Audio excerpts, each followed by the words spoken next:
Hello there. I'm Kyo Cerrone Beatmaker, and welcome to Lounge Ronin. All things, everything. And on this episode, we're going to discuss. Well, before we get into it, if you're new to the channel, make sure to hit that like button and ring that notification bell. And make sure to subscribe and leave a comment with your thoughts below and a little constructive criticism. And if you're listening to the podcast version, make sure to hit that download and share this episode out with any curious minds.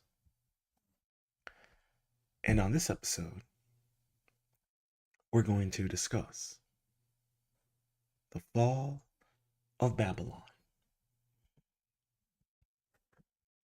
Now, I'm not too familiar with the fall of Babylon, but I do know a little bit about the Tower of Babel and some of the interesting stories behind it. But I found an interesting article, kind of breaks down the history and the collapse. And I figured we'd get into it, talk a little bit about it, and see what the fall of Babylon is all about. So without further ado, let's get into it.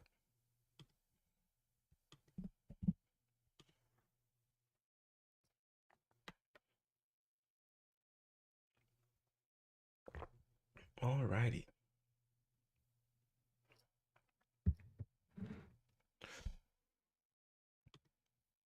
All right. Now, this article is written in June 2020 of the 12th of June 2020 by DHWTY. The monumental fall of Babylon. What really shattered the empire?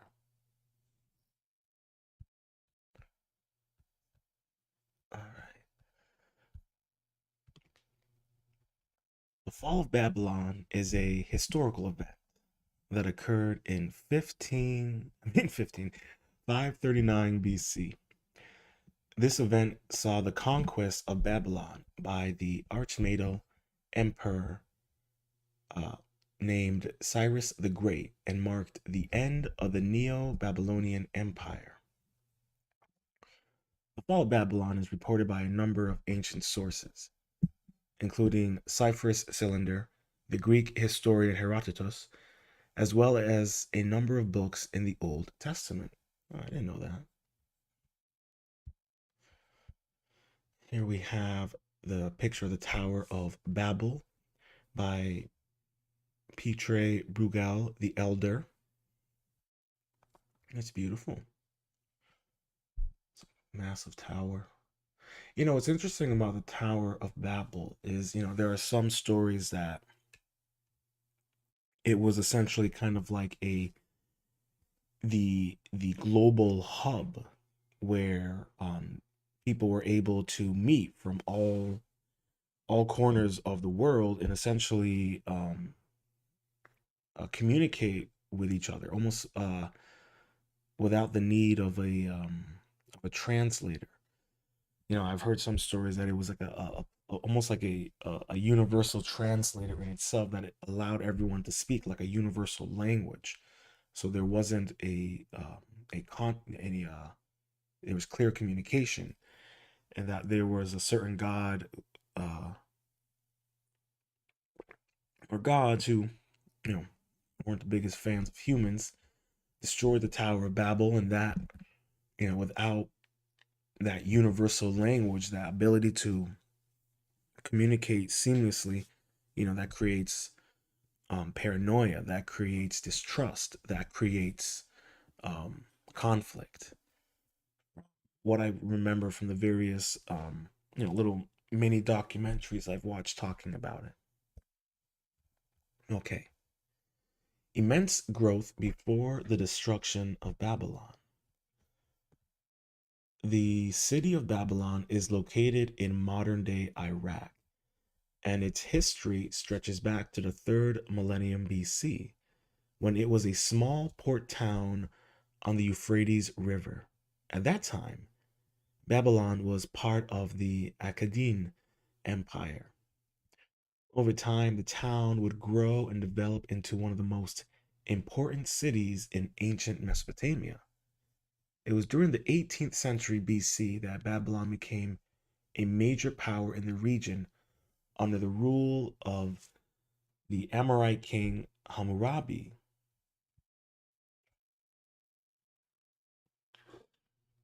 Hammurabi reigned from 1792 to 1750 BC, was the sixth ruler of the first dynasty of Babylon.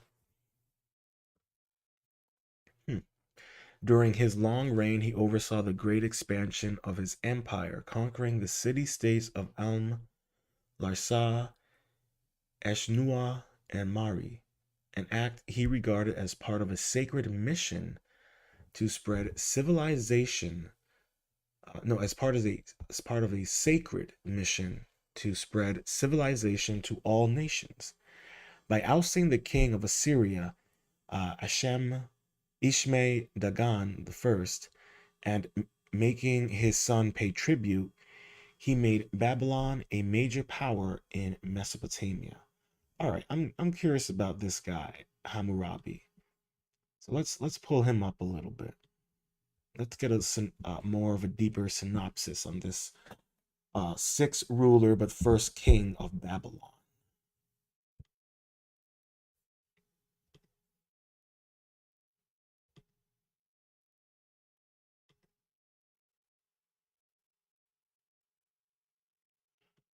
Hold on, brush it. Alrighty.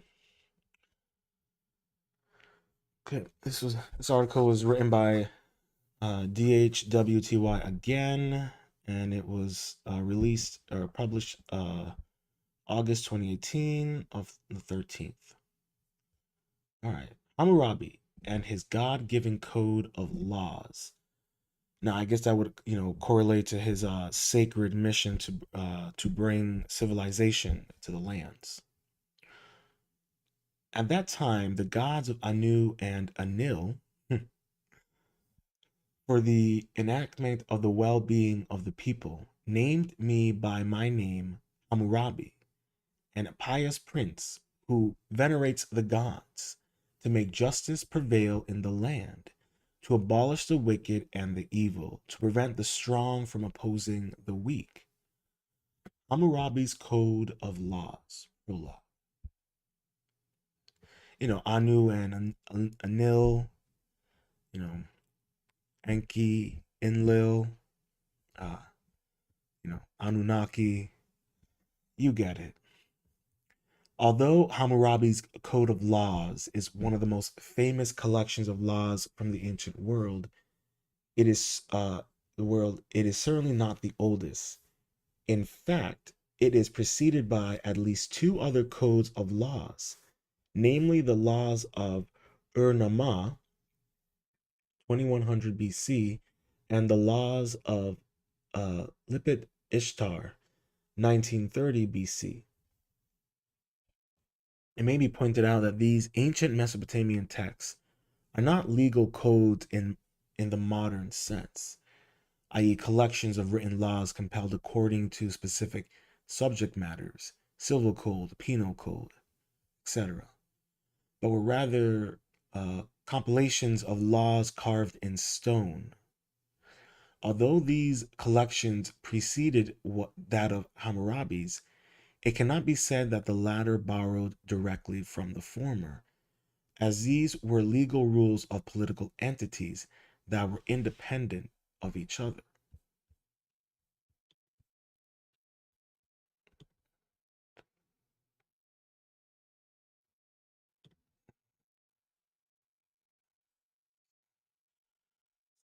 Excuse them all. A little bit of some technical difficulties. Please talk amongst yourselves.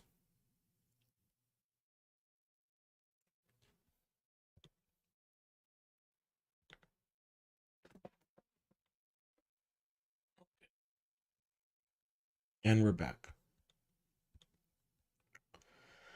Hammurabi, ruler of the first dynasty. So, who was Hammurabi? Hammurabi reigned from 1792 to uh, 1750 BC, was the sixth ruler of the first dynasty of Babylon. During his long reign, he oversaw the great expansion of his empire, conquering the city states of Elam, Lasar, Ishnua, and Mari, an act he regarded as part of his sacred mission to spread civilization to all nations. By ousting the king of Assyria, Ishme-Dagan I, and making his son pay tribute, he made Babylon a major power in Mesopotamia. Hammurabi's streamlined administration commissioned huge building blocks, improved agriculture, repaired and rebuilt infrastructure, enlarged and heightened the walls of the city, and built extravagant temples dedicated to the gods. His focus was also military and conquest, but according to his own writings, his main goal was to improve the lives of those who lived under his rule. By the time of Hammurabi's death, Babylon was in control of the whole of Mesopotamia. Excuse me. Although his successors were not able to maintain this control, as we all know, that's an ongoing theme with great empires. The sons never seem to be able to follow through. This may be due to a lack of an effective bureaucracy, as his active participation on regional wars meant that he did not focus on establishing an administrative system that would ensure his continual ruling of his empire after his death. I stand corrected, I guess. In a picture, we have is a depiction of Hammurabi. Man, love to have a beard like that. Crimes and penalties. Despite the rapid disintegration of his empire, Hammurabi's code of laws has survived the ravages of time, though it was only in the 20th century that they were rediscovered by archaeologists. These laws defined various types of crimes and penalties to be applied, for instance.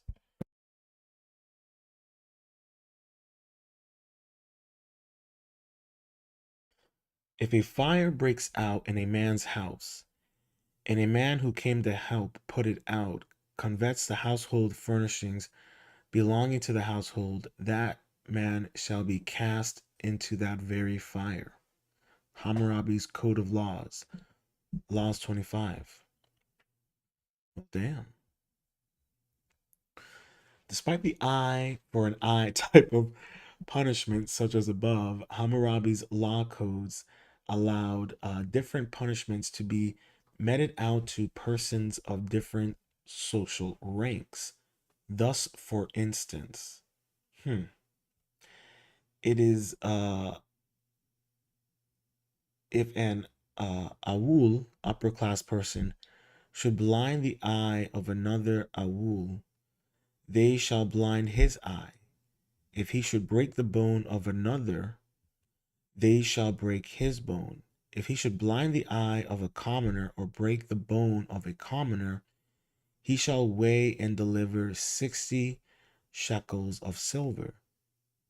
If he should blind the eye of an Aru slave or break the bone of an Aru slave, he shall weigh and deliver 1/2 of his value in silver. Hammurabi's Codes of Laws, 196 to 199. That's interesting. Interesting how for upper class, it seems like if the upper class were to harm one another, they are it's more personal, the punishment. But if they hurt just a regular commoner, it's just 60 shekels, and a talking to. But then if you were to injure a upper class person's slave, he has to deliver half of his value to the person whose slave was injured.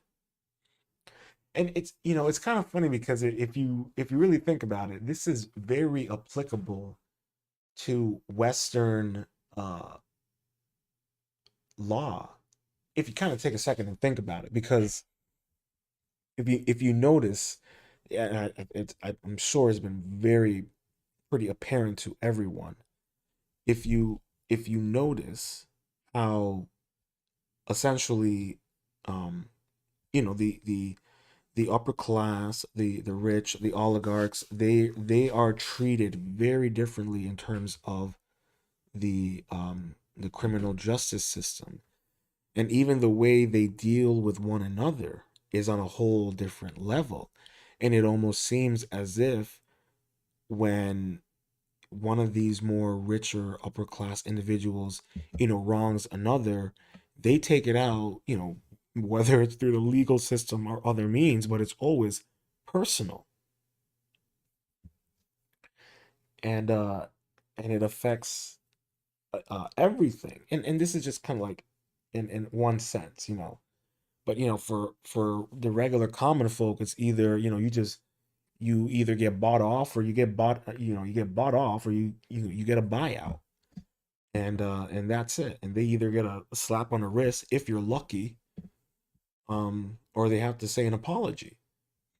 And even that goes the same for their employees. How many employees of these ultranational corporations who abuse their employees, they may have to pay a fine, pay maybe 100 grand to like a couple million, and that's it.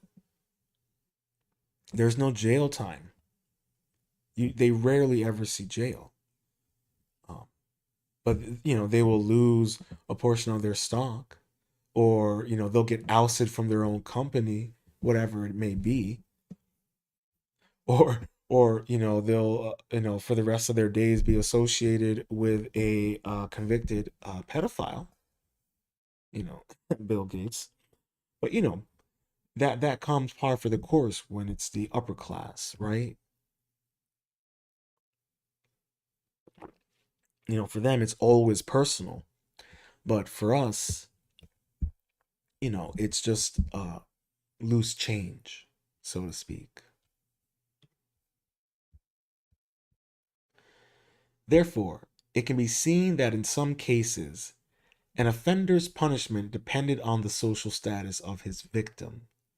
Although some of these punishments are very harsh by modern standards, for example, if a son strikes his father, they shall cut off his fingers, they were actually intended to prevent even worse acts of retribution carried out by the wronged person.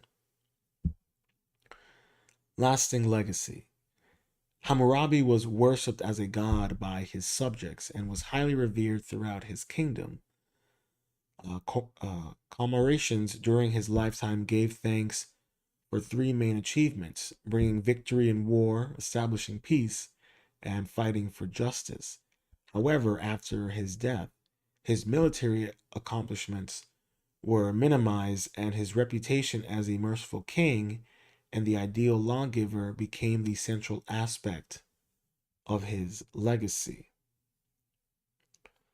which I think, a little bit more of a more appealing legacy, if you ask me. But it kind of makes you wonder if Western, oligarchs and lawmen were a little bit somewhat inspired by uh, Hammurabi's code of laws. Because the whole idea of how, depending on your social status, depends on the type of law. Uh, depends on the type of law you'll be treated with. Even though in America they're essentially all the same on paper, but depending on your status will depend on how much of that law will be applicable to you.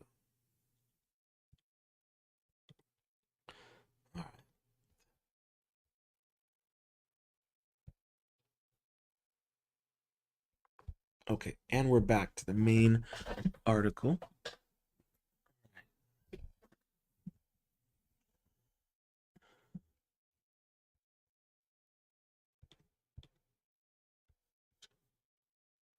Hold on. I've got some technical difficulties. Yeah, no, we don't. So why are you? Okay, here we go. Sorry about that.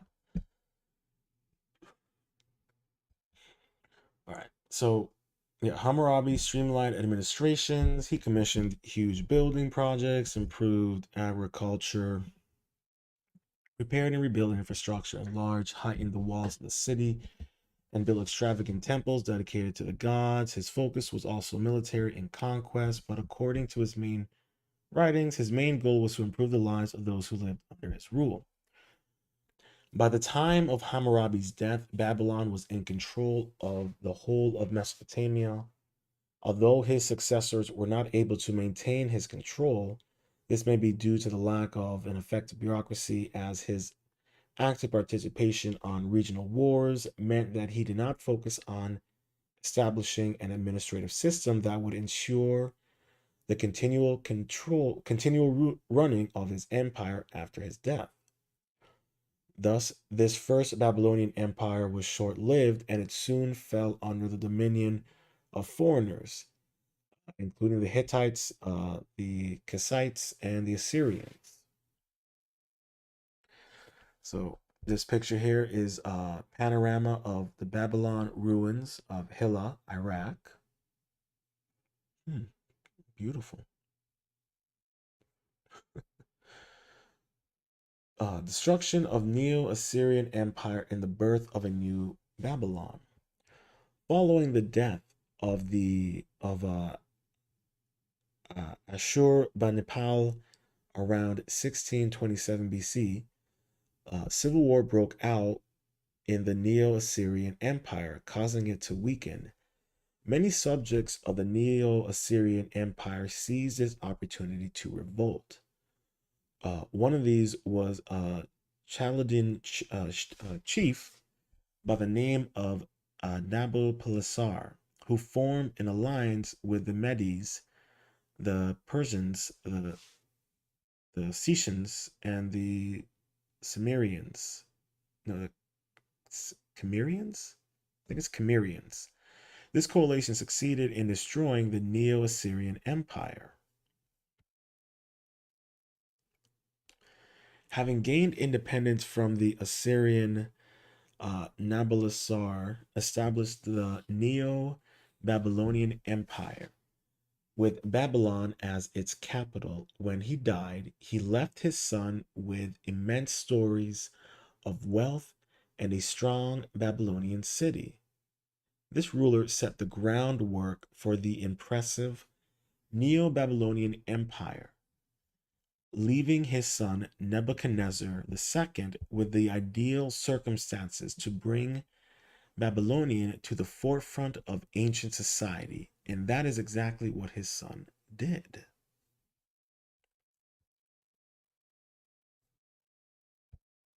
Now, I wanted to check this video out real quick because before we jump into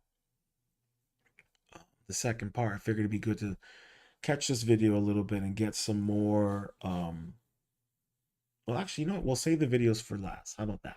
Yeah, that's what we'll do. All right. Having gained independence from the Assyrians, Nabopolassar established the Neo Babylonian Empire with Babylon as its capital. Uh, when he died, he left his son with immense stories of wealth and a strong Babylonian city. This ruler set the groundwork for the impressive Neo Babylonian Empire, leaving his son Nebuchadnezzar II with the ideal circumstances to bring Babylonian to the forefront of ancient society. And that is exactly what his son did. What the son did. The Neo Babylonian Empire reached its zenith during the reign of Nebuchadnezzar II, who succeeded Nabopolassar In around 605 BC, during Nebuchadnezzar's reign, which lasted until around 562 BC, the Neo Babylonian Empire was in control of Babylonia, Assyria, parts of Asia Minor, uh, Phoenicia, Israel, and northern Arabia. All right. Now, I wanted to pull up an article about him as well. So let's jump into a little bit about Nebuchadnezzar.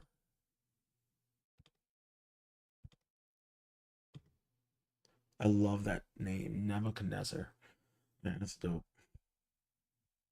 With a name like that, it makes you want to rule. All right. This was written in 2015 of August 16th by Riley Winters. Born in 634 BC in what is now called Neo Babylonia, Nebuchadnezzar II would one day become one of the greatest ancient Babylonian kings. The firstborn son of his predecessor, Nabolassar, from a young age, Nebuchadnezzar showed promise as a future leader of Babylon, defeating the Egyptian armies at Carchemish 605 BC, and thereby subduing both Syria and Phoenicia to Babylonian rule before he had even taken the throne himself. Well, that's impressive. A worthy heir to Nabopolassar.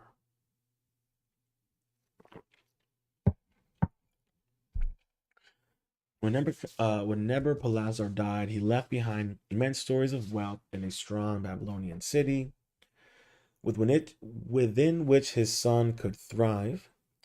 Having freed Babylonia from the rule of the Assyrians, Nebuchadnezzar's father set the groundwork for the impressive Neo-Babylonian Empire.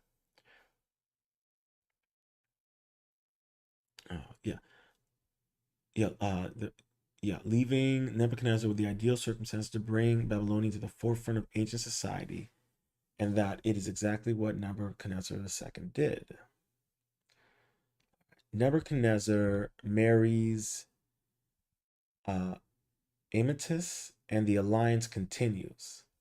And above, we see Danielle interpreting Nebuchadnezzar's dream. Interesting. This is a little photo.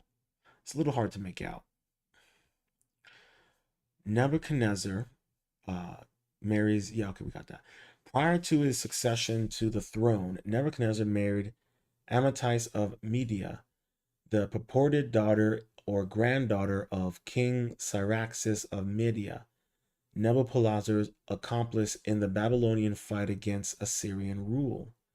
This marriage was intended to ensure that the alliance forged between Medes and the Babylonians would continue strong and unwavering in years to come. Nebuchadnezzar's relationship with the beautiful Amidis would later result in one of the seven wonders of the ancient world, the Hanging Gardens of Babylon. A great war leader, Nebuchadnezzar was considered within this time to be one of the greatest war leaders in the known world. In his quest to make Babylon the most beautiful city state in the East, Nebuchadnezzar engaged in numerous wars with the aim of increasing the influence and reach of Babylonia. It is he who's said to have driven the Jews out of Babylonia, later capturing Jerusalem in 1597 BC, and then destroying the first temple, also known as Solomon's Temple, and the city itself in 1587 BC. Wow. So the picture here is the burning of Jerusalem by Nebuchadnezzar's army. Wow, it's intense. He and his armies went up against the Egyptians and the Assyrians, once again defeating them both, then successfully managed to control all the trade routes in Mesopotamia from the Persian Gulf to the Mediterranean by subduing the Persians and the Palestinians. The unflattering descriptions of Nebuchadnezzar in the Bible. I didn't even know he was in the Bible. Look at that. Although Nebuchadnezzar's military and political accomplishments were great, he was not always portrayed in the good light with which many scholars describe him. The Bible, in particular, in it, in the text through which Nebuchadnezzar is widely recognized, describes the Babylonian king in a much more barbaric fashion, most evidently in the text accounts of Nebuchadnezzar's capture of Jerusalem. Furthermore, it is within the book of Daniel that the mention of Nebuchadnezzar's bout of insanity first arises, a streak of 7 years in which the king lives in the wild, having supposedly been mad by his greed and pride. He was driven away from the people and ate grass like cattle. His body was drenched with the dew of heaven until his hair grew like the feathers of an eagle and his nails like the claws of bird. Daniel 4:33. And a picture is of Nebuchadnezzar by William Blake. He is naked. Seems like he's like outside of a cave. He's got a long beard. He looks like Bigfoot with just a with hair on his head and his beard and no hair on his body. That's essentially what the picture is for my podcast listeners out there. If you can use your imagination. Just imagine Bigfoot with no hair and a red beard and hair. Though this is another anecdote for which Nebuchadnezzar is highly known, scholars are uncertain whether this tale is a genuine or metaphorical, or even if it truly happened to Nebuchadnezzar and not one of his successors. Regardless, this bout of insanity did nothing to quell Nebuchadnezzar's kingship, as after these 7 years, Nebuchadnezzar returned to his place as the leader of Neo Babylonia. This is kind of like similar to like those the missing years of Jesus Christ, or where was Da Vinci during, I forgot how many years, like for a year I think. They don't know where he was. Some speculate he was uh traveling with pirates. Others say he was hanging out with aliens. Take your pick. Who knows? Could have been a little bit of both. All right. The death of Nebuchadnezzar and the decline of Babylon. Nebuchadnezzar was the second was succeeded by his son Amal Marduk upon his death in 1562 BC.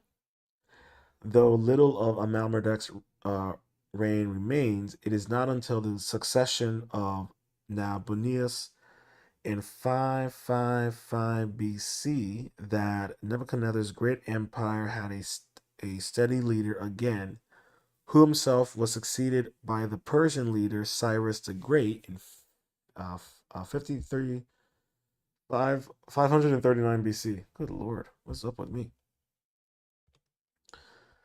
All right. The picture we have here is of Cyrus the Great in the battle. The palace of Versailles, France. That is where the picture is held. Until Cyrus the Great took control of Babylonia, it merged. After Babylonia and merged it with his already large Persian Empire. Nebuchadnezzar's empire was one of the largest empires in the East. Interesting. Very interesting. All right. Let's get back to the main article. Now that we have more of an in-depth understanding of Nebuchadnezzar, hope you guys enjoyed that. All right.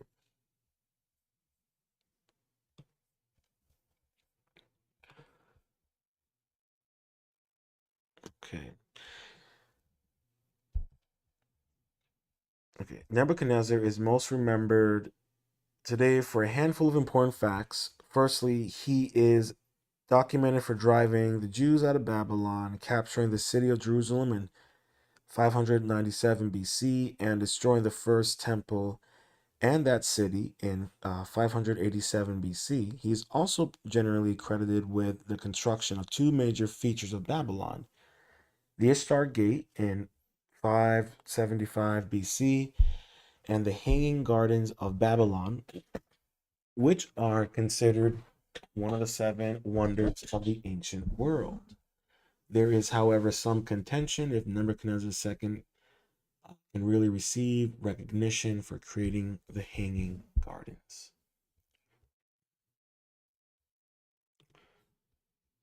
Even more exciting and controversial is the proposal that this king ordered the construction of the Tower of Babel, but not by that name.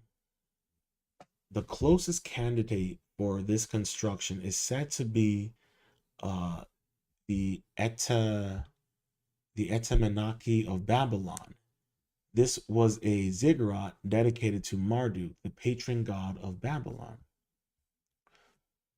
And the picture we have is by Rene Antoine Houssase, 1697. Nebuchadnezzar giving royal orders to the construction of the Hanging Gardens of Babylon to please his consort Mitis. Mitis, yeah. How did Babylon fall? Did Nabonidus rule contribute to the destruction of Babylon? And I believe that's his son. Yeah. The kings who succeeded Nebuchadnezzar were much less capable than him and had rather short reigns. In the decade that followed Nebuchadnezzar II's death, the Neo-Babylonian Empire had four different rulers, the last of whom was Nabonidus, who reigned from 556 BC to the fall of Babylon in 539 BC. Nabonidus reigned for a total of 17 years and is remembered for his restoration of the region's ancient agricultural and cultural traditions, hence earning him the nickname the archaeologist king among modern day historians. That's interesting. Nevertheless, he was unpopular with his subjects, especially the priests of Marduk, as he had suppressed the cult of Marduk in favor of the moon god Sin. Hmm.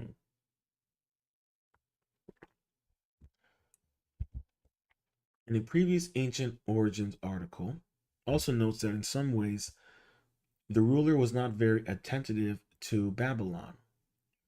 During many years of his kingship, Nabonidus was absent at the Arabian oasis of Taima. The reasons for his long absence remain a matter of controversy, with theories ranging from illness to madness to an interest in religious archaeology. Interesting. Why would he have? Hmm. And here we have a stone carving of Nabonidus in relief, showing him praying to the moon, sun, and Venus. Did I pull up an article about him? Yeah, I did. Let's pull up. I got an article about him, and let's get some more intel on this guy.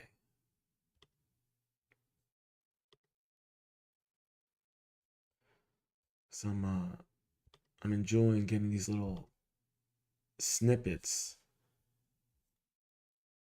of intel to just kind of further expand on this character, or I should say on the history of Babylon. I think it's important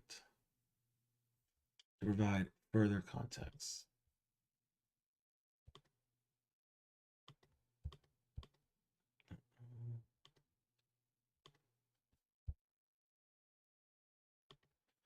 All right, the lost years of Nabonidus, last king of the Neo-Babylonian Empire. Okay, now we read that. We read that paragraph already, so we'll skip to this one. All right, in most ancient accounts, Nabonidus is depicted as a royal anomaly. His mother is believed to have been a priestess of the moon god Sin, to whom Nabonidus was unusually and obsessively devoted to. A little bit of that Oedipus Rex syndrome, I think. As King Nabonidus was mantled by the priestess of the Babylonian chief god Marduk, it is believed this was caused by Nabonidus' overt devotion to Sin and his lack of attention to the city's important New Year's festivals. We have this looks like a metal drawing, metal carving. The seal of the high priestess of the moon god Sin, dating back to 21 BCE. Nabonidus' devotion to Sin was highly unusual in that Marduk had been the chief god of Babylon for several centuries. Hmm. I think there may have been a much larger players at hand.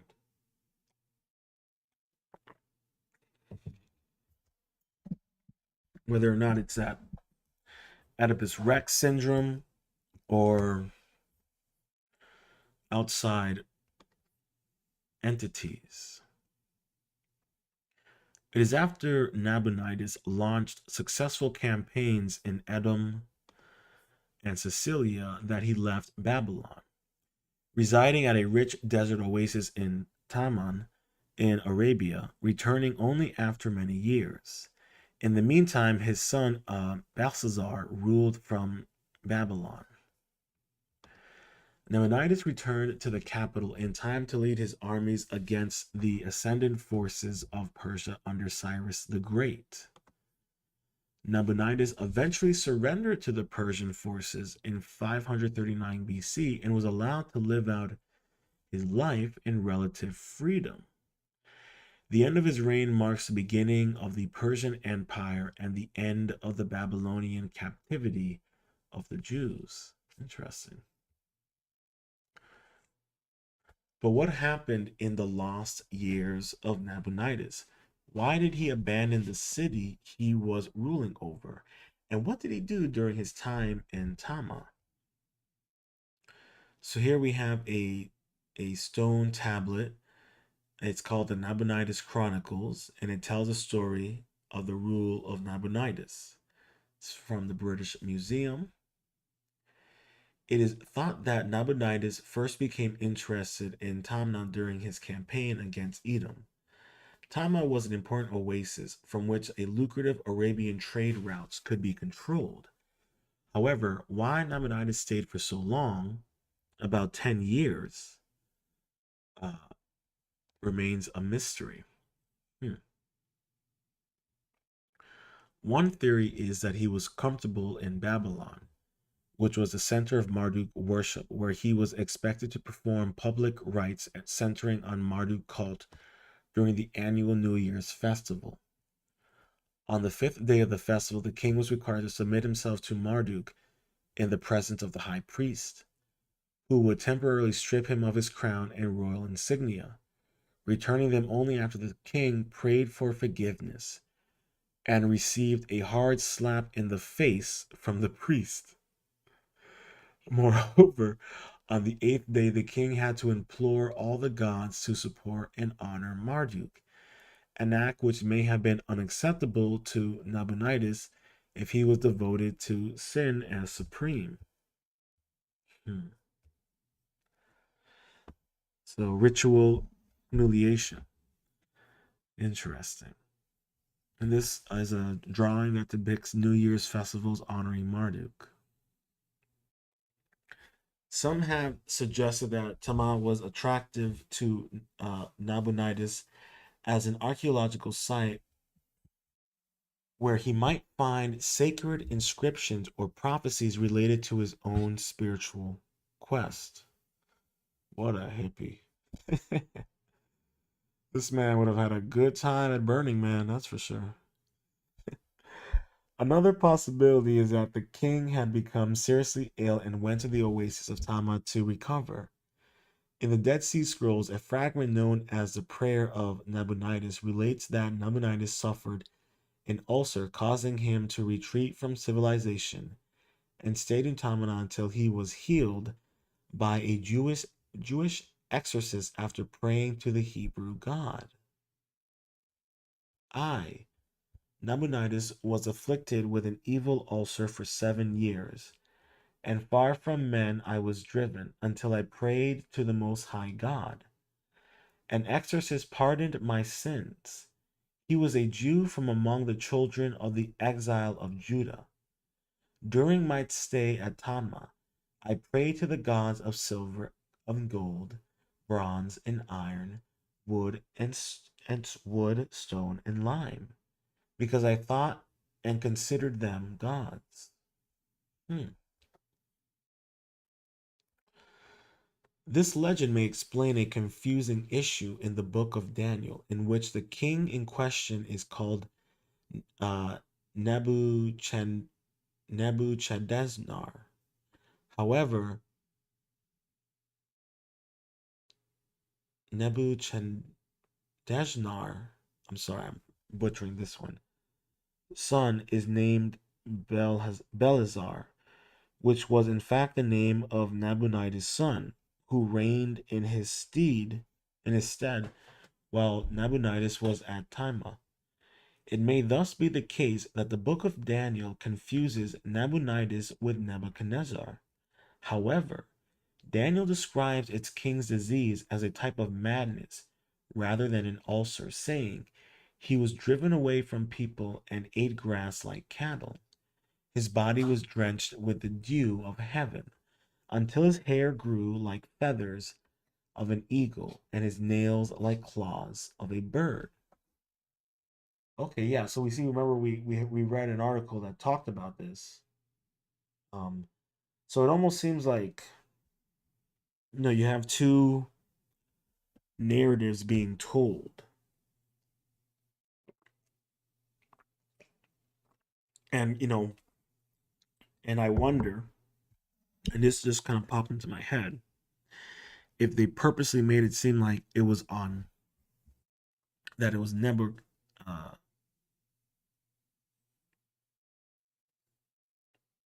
that it was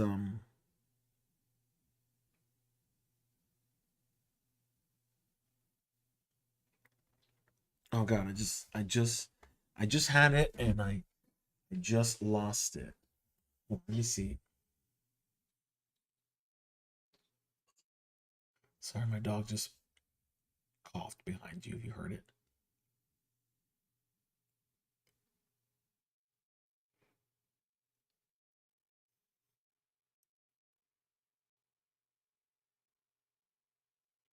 So yeah, I wonder if there was a bit of a conflict here because of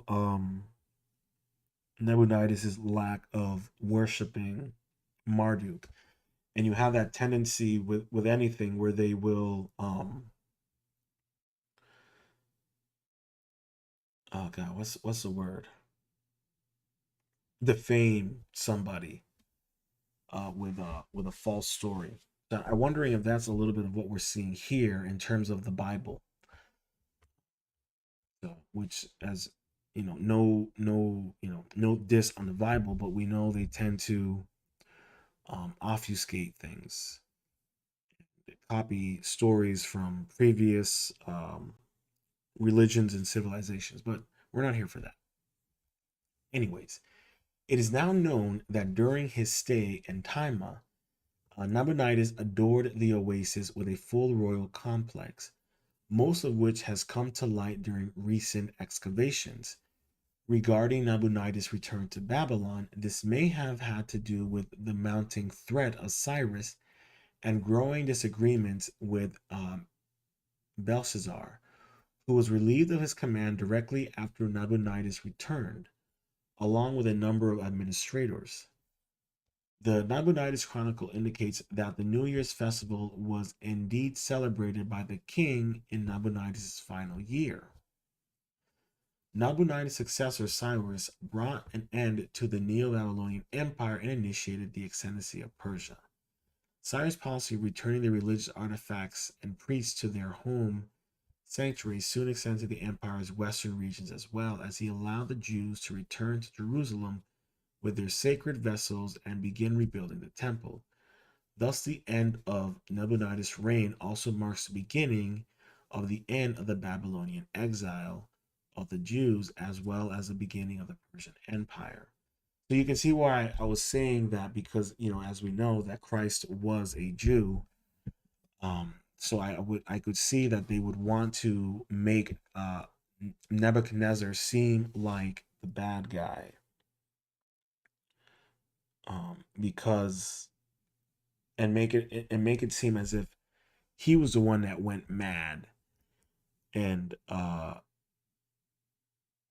was running amok, acting like a wild animal because of his persecution towards the Jews in particular, as well as other religious groups, which is interesting.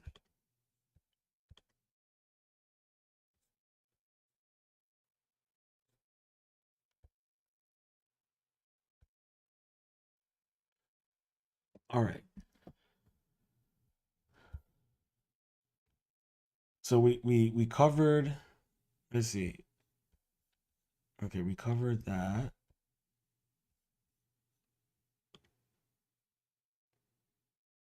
Yeah, so we essentially covered. Okay, here we go. Perfect. Um I was just skipping over a couple paragraphs because we essentially covered those paragraphs when we just broke down Nabonidus. All right. When did Babylon fall?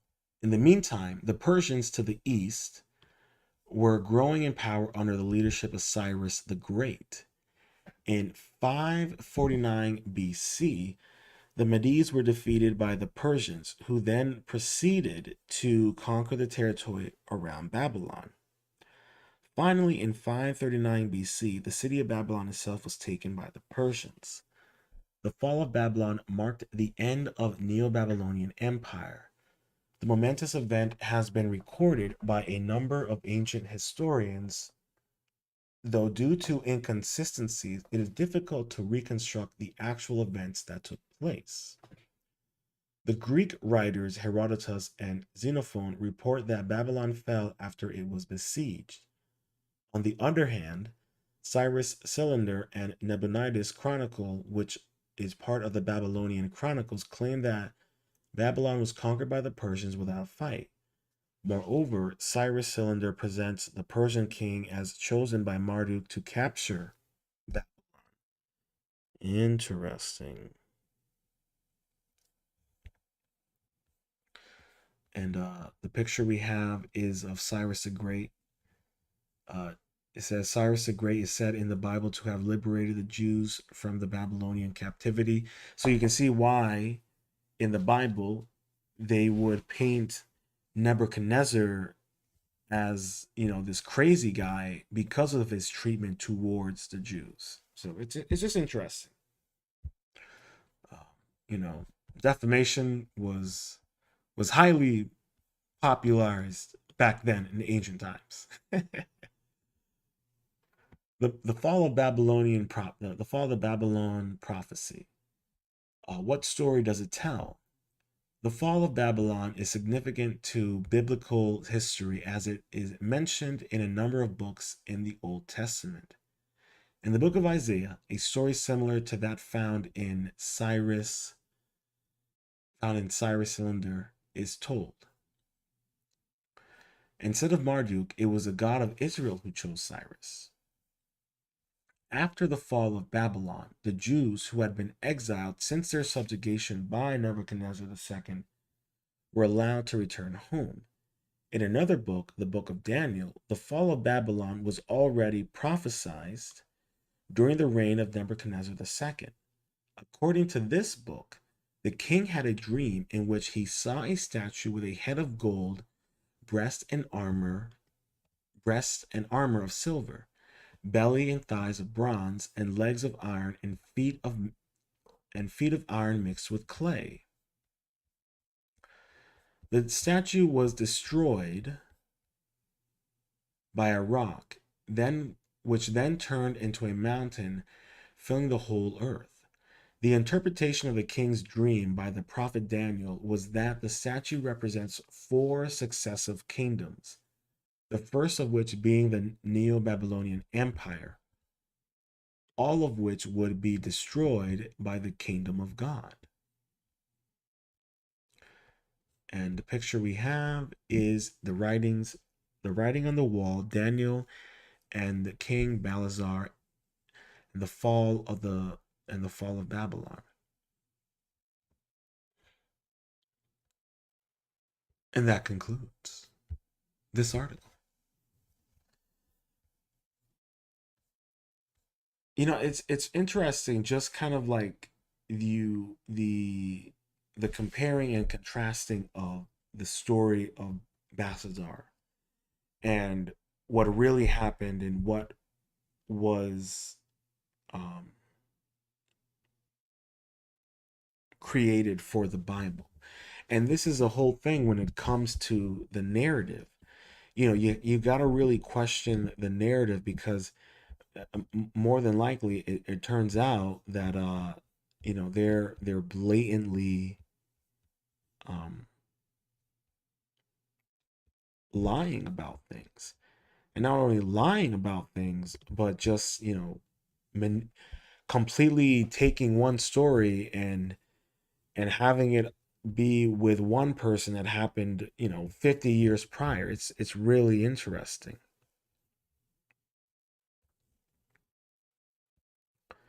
And it just also, it's kind of like it it just shows you how you know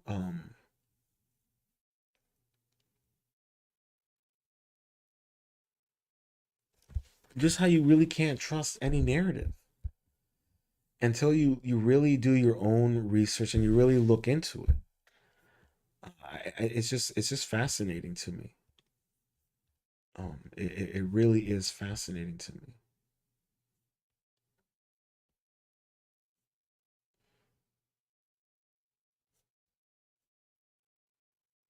Yeah,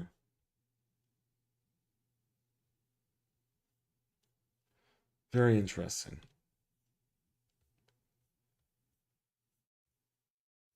But let's check out these videos real quick.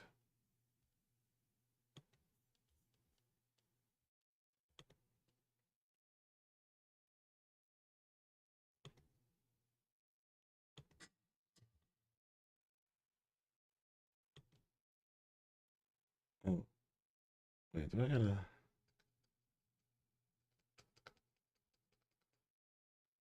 Yeah, give me a second. Let me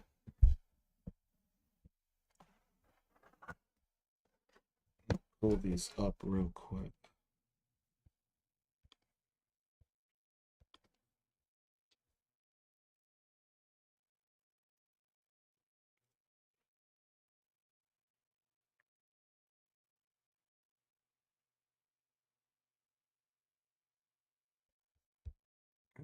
Interesting.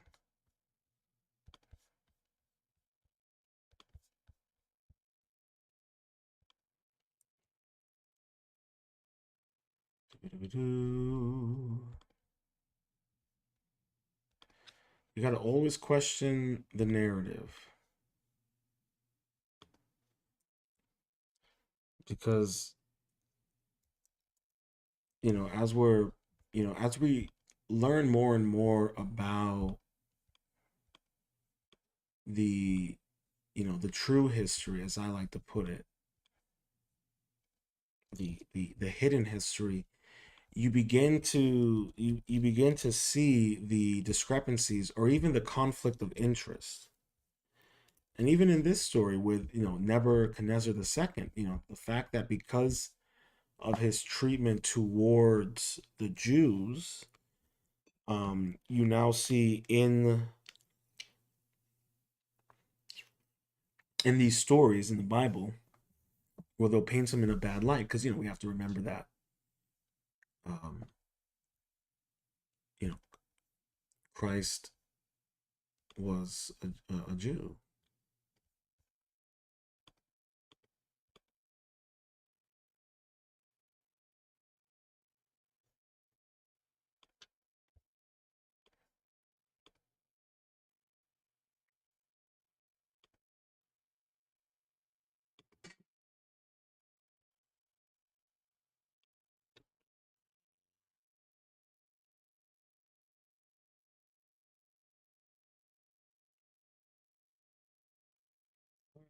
Why are you acting like that?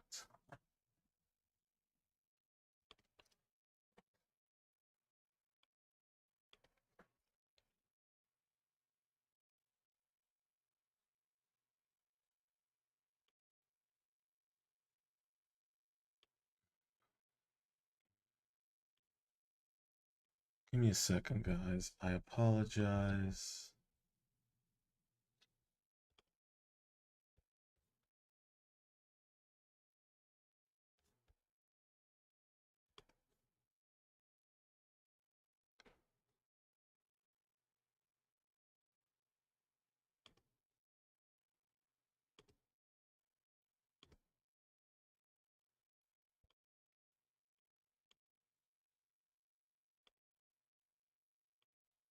All right. That's weird. Okay. All right.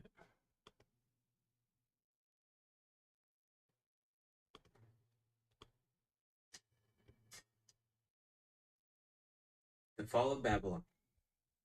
Oh, now I know why it's doing that.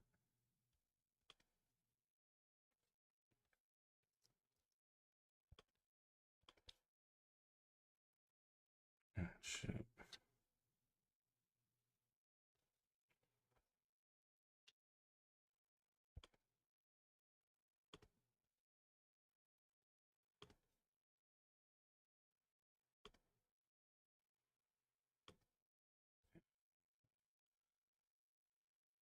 Sorry about that. I got it fixed. Let me start this over again.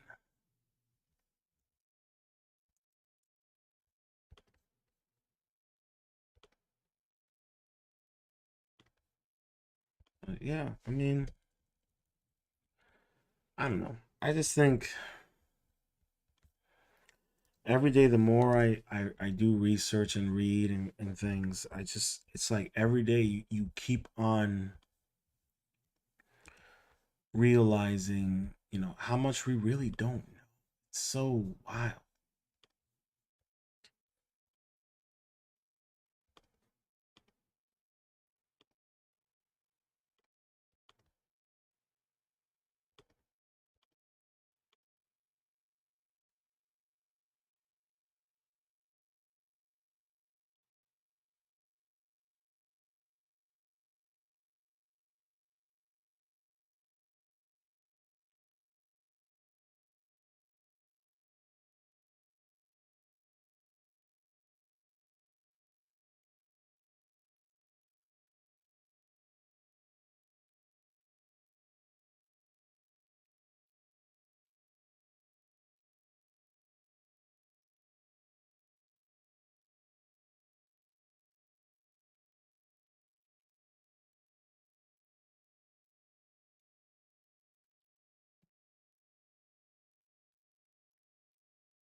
Wait, can you guys hear it?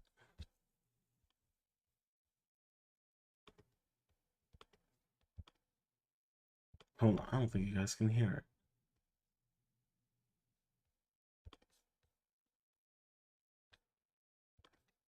That's so weird.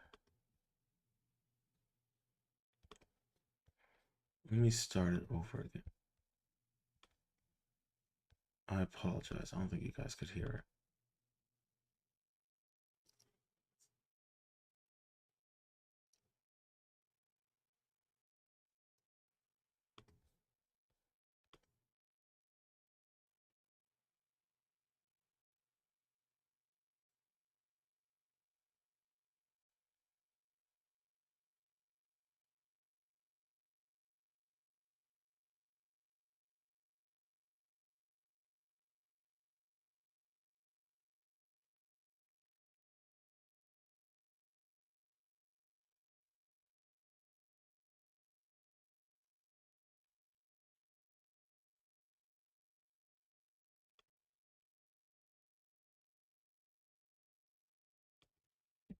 It's still not working?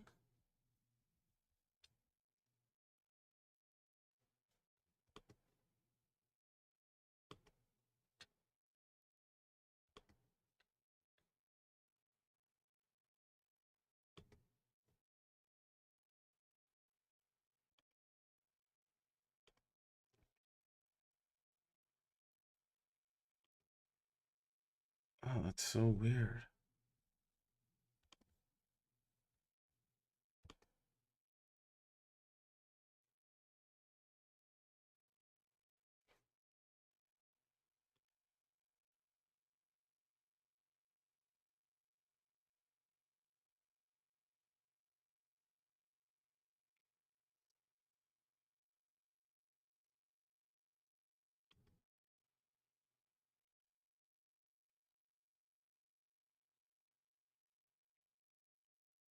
Okay, hold on. Let me try one more time. If I can't get it to work, we're gonna wrap it up.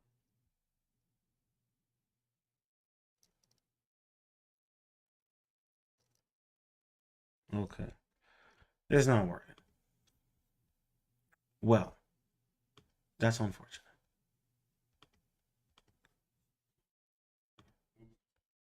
Don't know why. Things don't want to work tonight. It was only a short little video. It was only 6 minutes long. Bummer. I'll try one more time.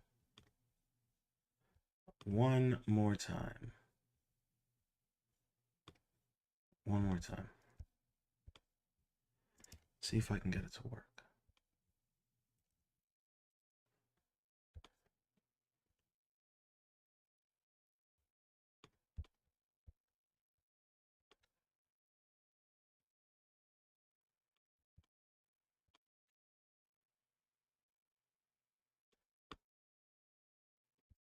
Okay. Okay.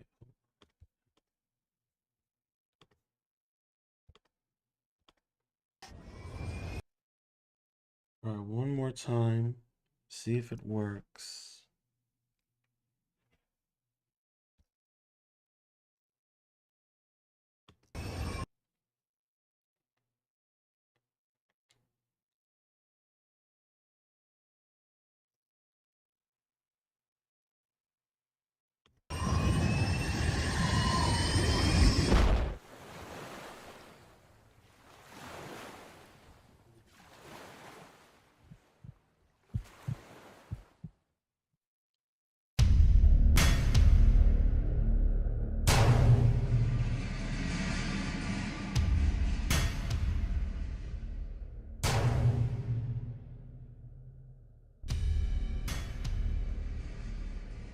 The fall of Babylon Okay, is a historical event that occurred in 539 BC. This event saw the conquest of Babylon by the Achaemenid Empire under Cyrus the Great and marked the end of the Neo-Babylonian Empire. The fall of Babylon is reported by a number of ancient sources, including the Cyrus Cylinder, the Greek historian Herodotus, as well as a number of books in the Old Testament.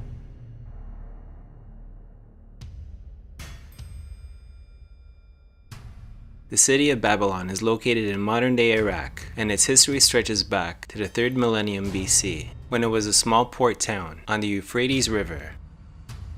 At that time, Babylon was part of the Akkadian Empire. Over time, the town would grow and develop into one of the most important cities in ancient Mesopotamia. It was during the 18th century BC that Babylon became a major power in the region under the rule of the Amorite king, Hammurabi. The First Babylonian Empire, however, was short-lived as it soon fell under the dominion of foreigners, including the Hittites, the Kassites, and the Assyrians.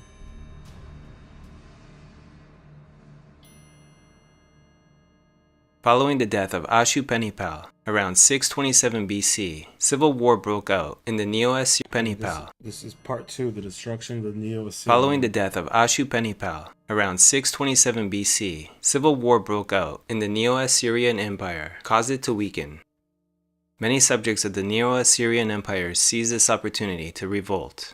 One of these was a Chaldean chief by the name of Nabopolassar, who formed an alliance with the Medes, Persians, Scythians, and Sumerians. This coalition succeeded in destroying the Neo-Assyrian Empire.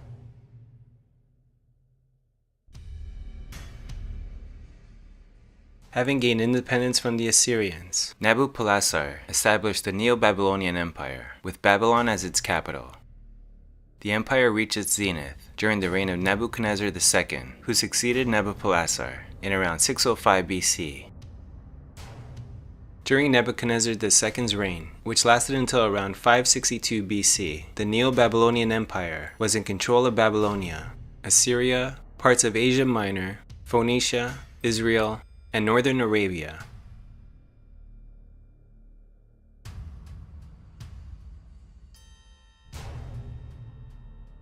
The kings who succeeded Nebuchadnezzar II were much less capable than him and had rather short reigns. In the decade that followed Nebuchadnezzar II's death, the Neo-Babylonian Empire had 4 different rulers, the last of whom was Nabonidus, who reigned from 556 BC to the fall of Babylon in 539 BC. Nabonidus reigned for a total of 17 years and is remembered for his restoration of the region's ancient architectural and cultural traditions, hence earning him the nickname, the Archaeologist King, among modern-day historians. Nevertheless, he was unpopular with his subjects, especially the priests of Marduk, as he had suppressed the cult of Marduk, the patron god of Babylon, in favor of the moon god Sin.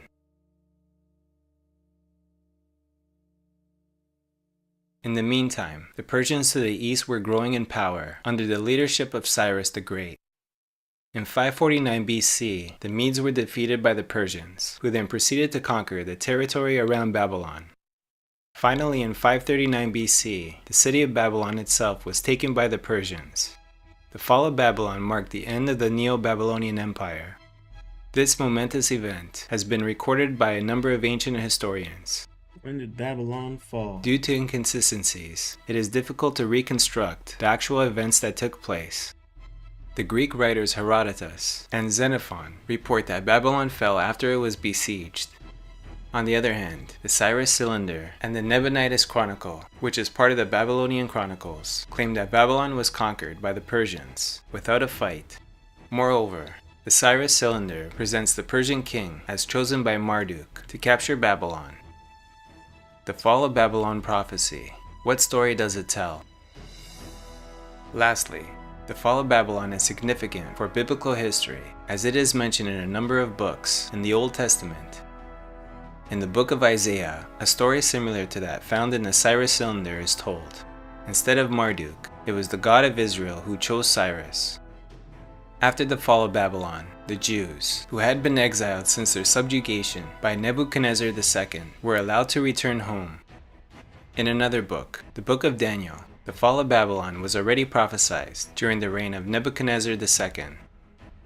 According to this book, the king had a dream in which he saw a statue with a head of gold, breasts and arms of silver, belly and thighs of bronze, legs of iron, and feet of iron mixed with clay. The statue was destroyed by a rock, which then turned into a mountain, filling the whole earth. The interpretation of the king's dream by the prophet Daniel was that the statue represents 4 successive kingdoms, the first of which being the Neo-Babylonian Empire, all of which would be destroyed by the kingdom of God.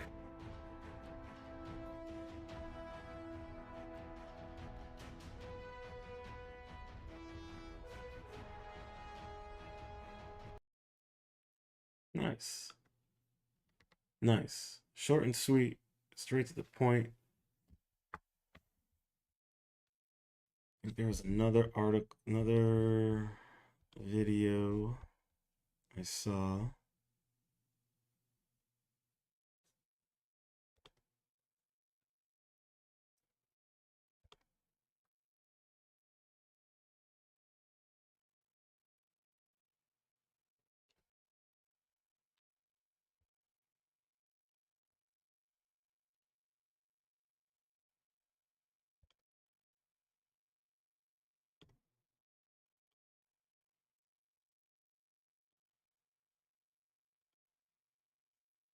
When it comes to citing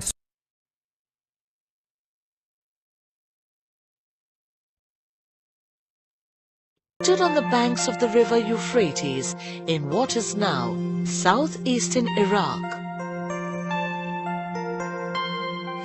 Around 2200 BC, a dynasty or rule by one family was founded in Babylon. The best-known king of that dynasty was Hammurabi, who ruled for 42 years from 1792 BC to 1750 BC. Hammurabi set up limits for maximum prices and minimum wages and gave his kingdom a fair system of taxation. He introduced language reforms. He gave rights to slaves, with the help of which they could own property, conduct business, borrow money, and even buy their freedom. Many beautiful temples and palaces were built during his reign. Hammurabi compiled the first law of codes in history, known by his name, Code of Hammurabi. The stone slab on which the Code of Hammurabi was carved was discovered in Susa.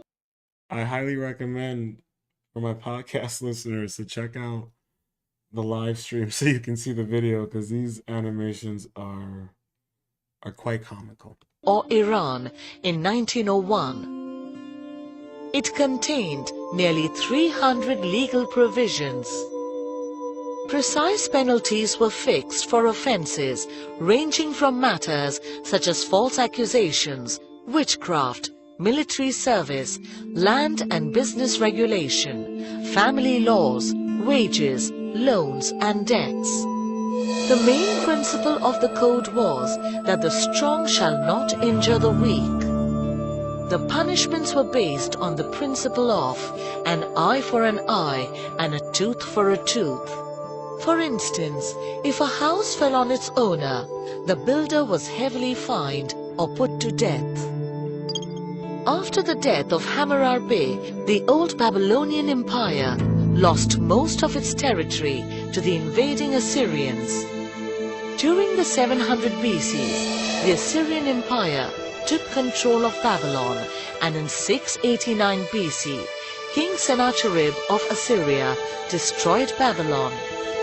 11 years later, Sennacherib's son, Esarhaddon, rebuilt Babylon.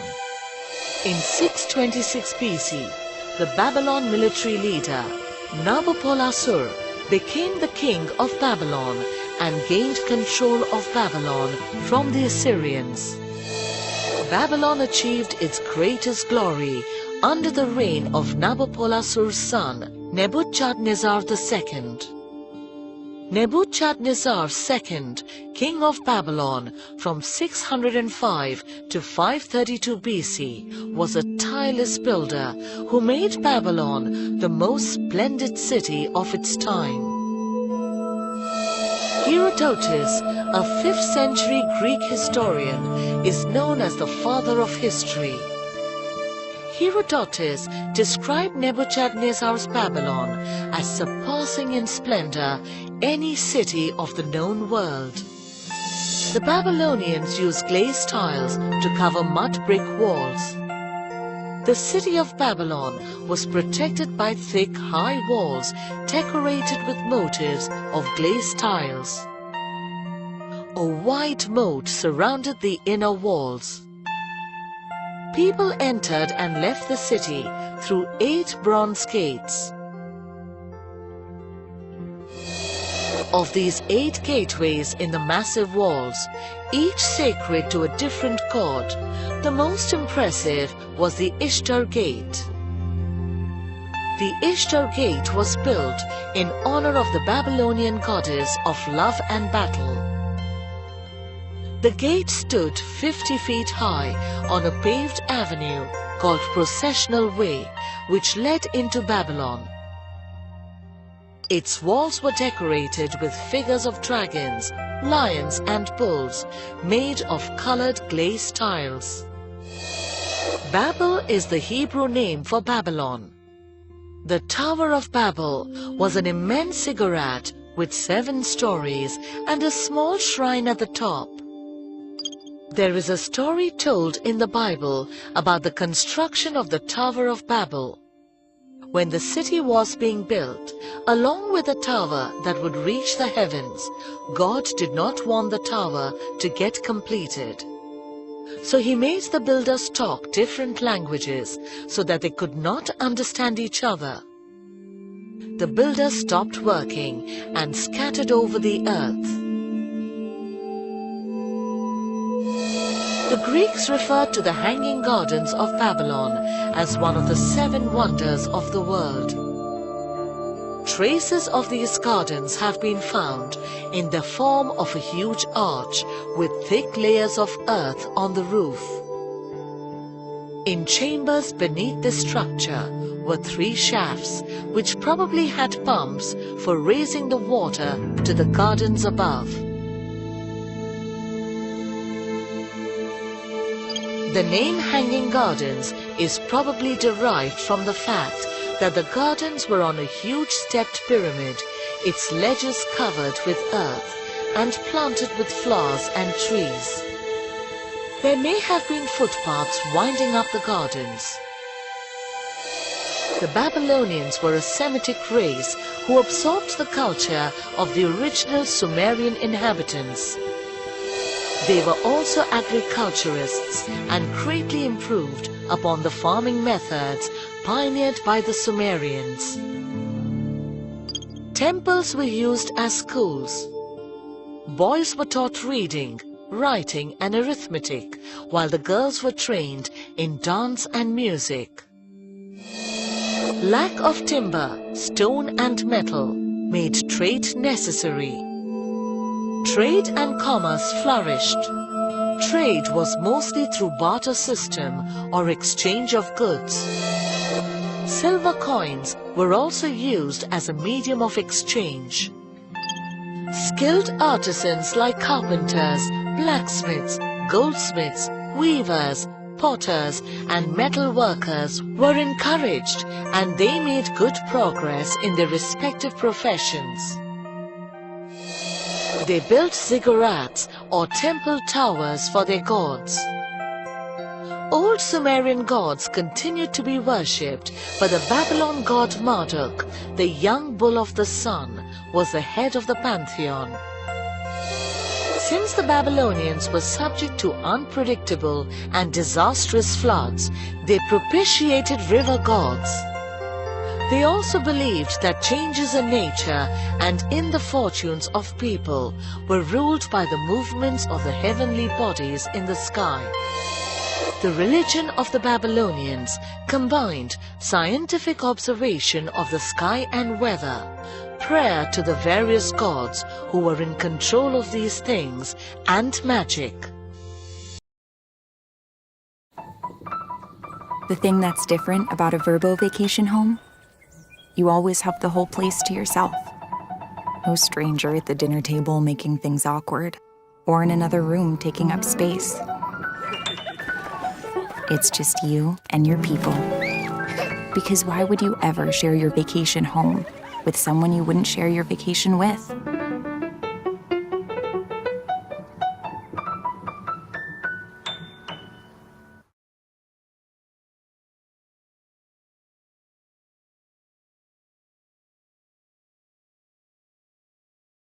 In the town where I was born. This led to the study of astronomy and astrology. Babylon is said to be the birthplace of astronomy. The Babylonians did not believe in life after death and concentrated on improving their life on Earth. For instance, they developed mathematical methods of measuring. The sundial was used to measure time during the day and the water clock during the night. The sundial is believed to have been used in Babylon as early as 2000 BC. The Babylonian sundial consisted of a hollow half-sphere set with its edge flat. A small bead or stick was fixed at its center. During the day, the shadow of the bead or stick moved in a circular arc divided into 12 equal parts. These were called temporary hours because they changed with the seasons.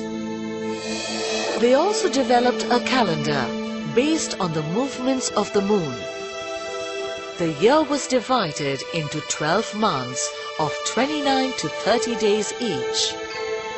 As mentioned earlier, Babylon rose to great heights during Hammurabi's rule. Hammurabi's successors were unpopular and the empire became weak. After 1595 BC, Babylon succumbed to the attacks by the warring Aryan tribes like the Hittites and the Kassites who came from the northeast.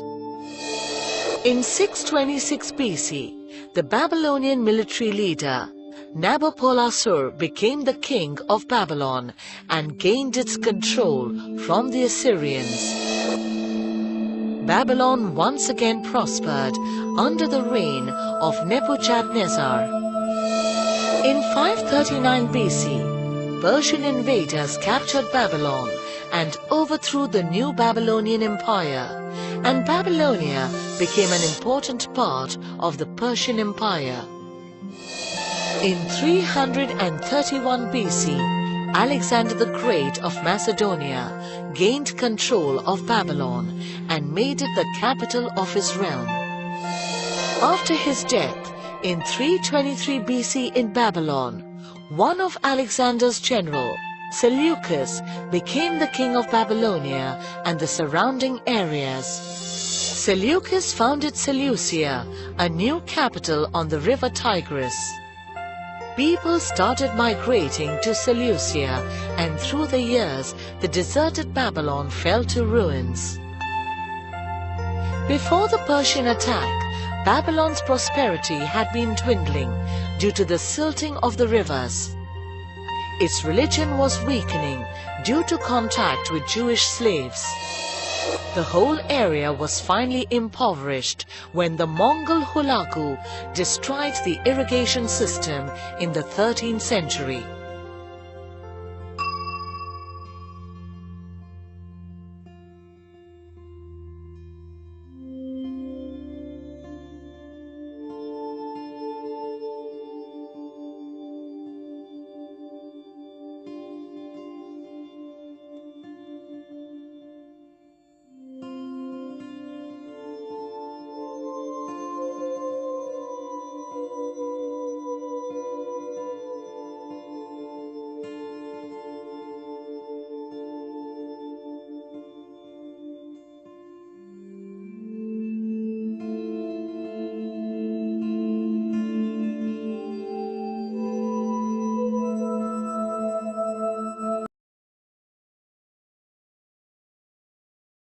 All right. Well, that was a little cool little nugget. I love these little these little documentaries like this. It's easy for us to digest and to go with the flow. But I just wanted to share that as well with everyone. Just in case, I know the article, there was a lot to digest. And I figured, watching these two little videos at the end would help to make it easier to digest all that information. And to be honest, I think I might do a follow up video on Cyrus, the cylinder, or Cyrus Cylinder. He seemed really interesting, and there's a pretty interesting article about him. And I think it'd be cool to connect that to the fall of Babylon. Clearly, he had a very serious, influential impact on restoring Babylon to its heydays. So I'm looking forward to doing another live stream on that. I'll probably do it later this week just to keep it fresh. And tomorrow, I'll be doing another long form live stream. Again, we're going to be talking about the supposed speculation of apparently of a global civilization of Tamana. I'm looking forward to breaking that one down and seeing what kind of information we will learn and uncover, and see if it connects to any of my patterns I've seen in my various research and listening to podcasts and reading articles and videos and what have you.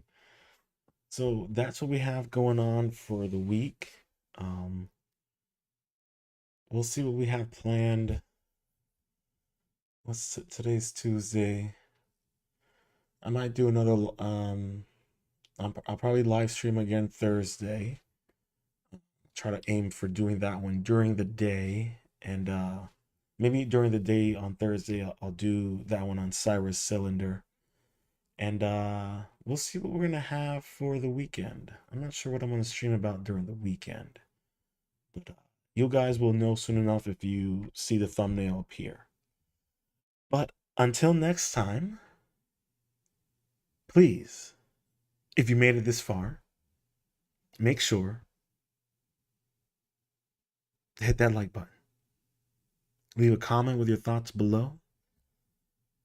Ring that notification bell and make sure to subscribe. And if you're new to the channel, please leave some constructive criticism and share this stream with any other curious minds out there. And until next time, stay positive, stay focused, stay true, and much love.